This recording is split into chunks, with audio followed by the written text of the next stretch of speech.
Jadi kita ini Bapak Ibu sekalian, sebelum lahir di muka bumi masih dalam bentuk sperma di sulbi ayah kita, di tulang ekor, tulang belakang ini, dari situ keluar sperma. Ya.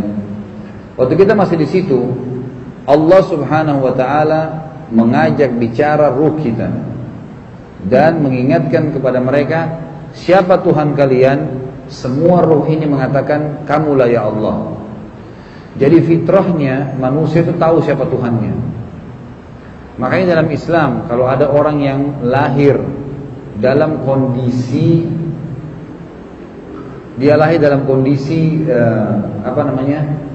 belum dirusak fitrahnya, maka dia akan mengenal Tuhannya. Saya pernah dicontohkan sama salah satu dosen saya di Madinah, dan saya praktikin ke 6 anak saya, semuanya saya lakukan sama dan sama hasilnya. Beliau pernah mengatakan kepada saya, waktu itu saya masih bujang belum menikah, kalau kalian mau tahu kalau fitrah manusia itu lahir, tahu Tuhannya, coba lihat anak-anak kecil yang belum rusak fitrahnya, yang belum nonton kartun yang merusak akhlak. Seperti misal ada kartun yang menggambarkan alam manusia ini dikuasai oleh robot lah, atau di atas langit ada manusia batu, atau seperti cerita tentang orang-orang non-muslim yang dikartonkan dia adalah dewa dan Tuhan. Selama tidak dirusak dengan itu, coba tanya, bahasakan begini kepada anak Bapak Ibu sekalian. Kalau yang sudah berumur bisa tanya cucunya, kalau ada 3 tahun, anak-anak 3 tahun yang baru bisa ngomong, di mana Allah? Tanya dia. Secara alami dia akan tunjuk ke langit. Anak saya subhanallah semua saya praktikin sama jawabannya, termasuk anak saya yang paling bungsu, sekarang 2 tahun setengah baru bisa ngomong. Saya bilang sama dia, nah di mana Allah? Depan istri saya, dia tunjuk di atas, dia bilang di atas. Ini subhanallah saya praktikin semua karena dosen saya pernah bilang itu contoh fitrah. Makanya ada hadis Nabi SAW yang berbunyi, kullu mauludin yuladu alal fitrah. Semua yang lahir dalam keadaan fitrah, maksudnya mengenal Tuhannya Allah. Fa'abawahu yuhawidanihi, nanti kedua orang tuanya menjadikannya Yahudi kalau orang tuanya Yahudi, au yunasranihi, menjadikannya Nasrani kalau dia orang tuanya Nasrani, au yumajisani, atau menjadikannya Majusi, penyembah api kalau orang tuanya Majusi. Dalam Islam juga ditekankan kalau seseorang meninggal sebelum balik, maka dia dibawa masyiatillah, dia dibawa naungan Allah. Allah akan uji hari kiamat, masih fitrah enggak kalau belum balik.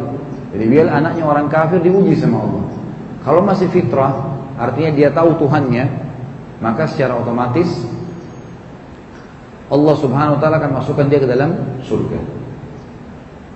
Ini ada disebutkan di dalam hadis Nabi SAW.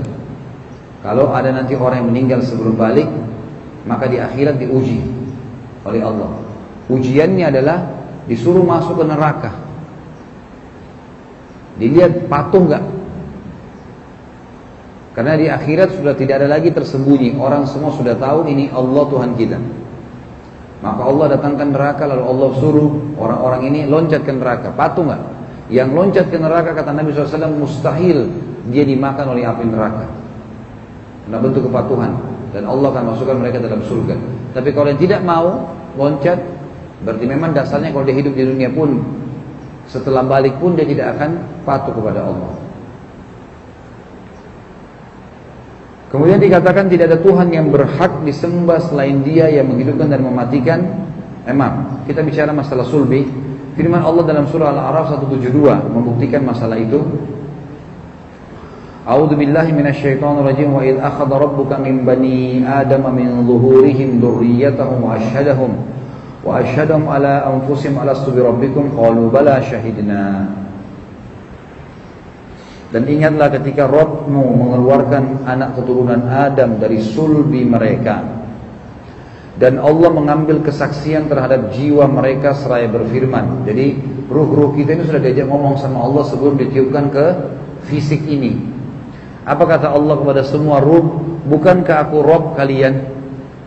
Maka mereka semua, kata Allah, ruh itu menyaksikan, betul engkau Rabb kami menjadi saksi. Ini jelas dalil Al-Quran menjelaskan kalau ruh kita sudah memberikan kesaksian sebelum ditiupkan ke dalam jasad.